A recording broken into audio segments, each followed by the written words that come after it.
Hello and thank you for watching this video. The radio on display in this video is again an XPMR set. It's the ICOM F510, and let me give you a demonstration of what this is capable of. It's been reprogrammed to the amateur 2 meter band.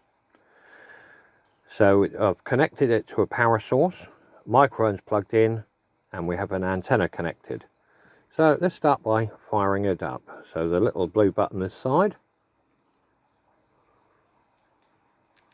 Oops, I'll push it. And as you can see, it comes up with ham radio. It's in bank 1. And again, like the 310, bank 1 does, I'll show you, it goes from S8 right the way through to S23. We'll leave it on the calling frequency. Then push P0. That gives you your different banks. Bank 2 is, as you can see, we've got certain local repeaters here in Southampton. But it's also got from R7 plus, which is RV61, right the way through, back to R0, and R0 is RV48. RV48, okay. And then we come back through, and I've got certain repeaters, GB3WR, SN, SH, which is the one we're going to leave on this one. Then we push bank again, and then we come up to bank 3. Bank 3 gives you 144 megahertz, right the way through to 1449875. So that's at 12.5K spacing. Push bank again, come up to bank 4, and that's 145 to 1459875. So that's 12.5 spacing right the way through the band. And back again, it comes back to bank 1. So let's go back to bank 2, and we'll go on to the local repeater. There we go. P1 is user facilities on this one. So you push and hold for 3 seconds. You can adjust the light, turn it off, or down to dim, or completely off, and then back up, dim, onto auto, or just on. I normally have it on auto. Okay, you push the P1 button again, and that gives you your background beep when you're adjusting the knobs to let you know that you're using them. I have it set to off. The next one is the beep level, volume.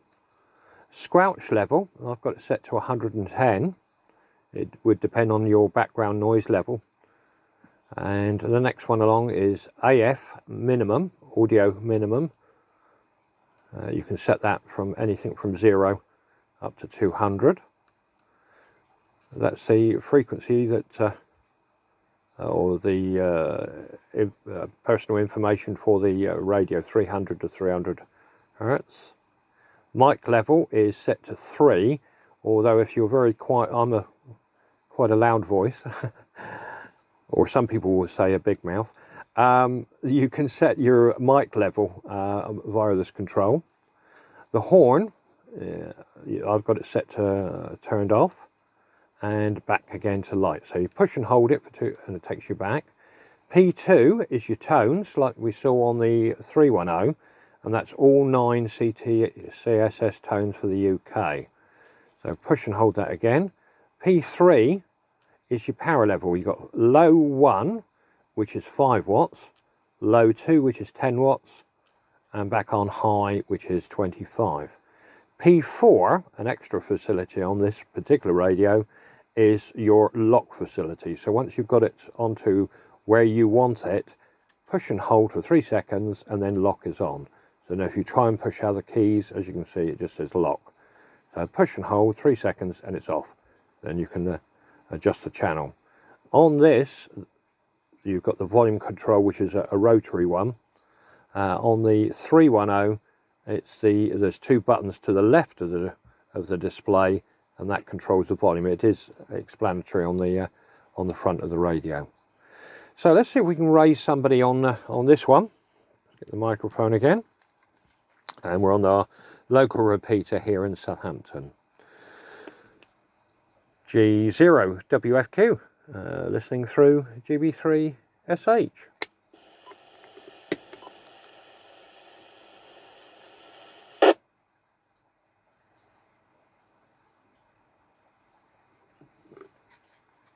Let's try again on that one. G0 WFQ, just testing and running tests. G0 WFQ.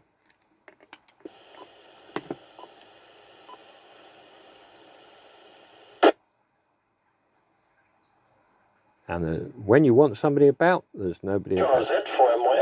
Ah, there we go. G4MYS, G0 WFQ. Just running tests. Just doing a video of this particular radio, Andy. It's the ICOM F510.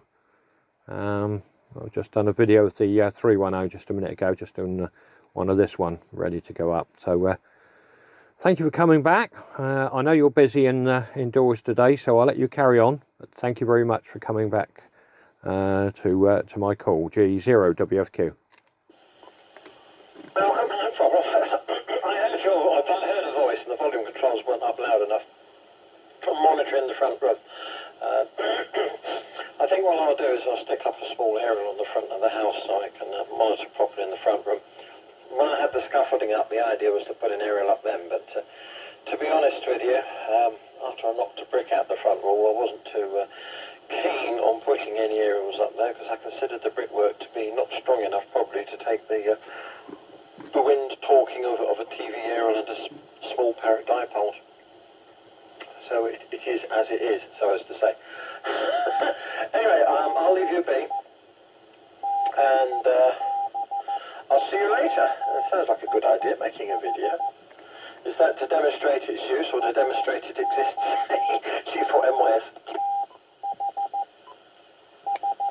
It's two things. One is to demonstrate. I put it up on my WH Electronics site, so people can see if they want more information, or if they're interested at all, then they can always give there's a telephone number directly above it. So yeah, yes, got a number of these which we've put onto 2 metre. So certainly a nice piece of kit to work with.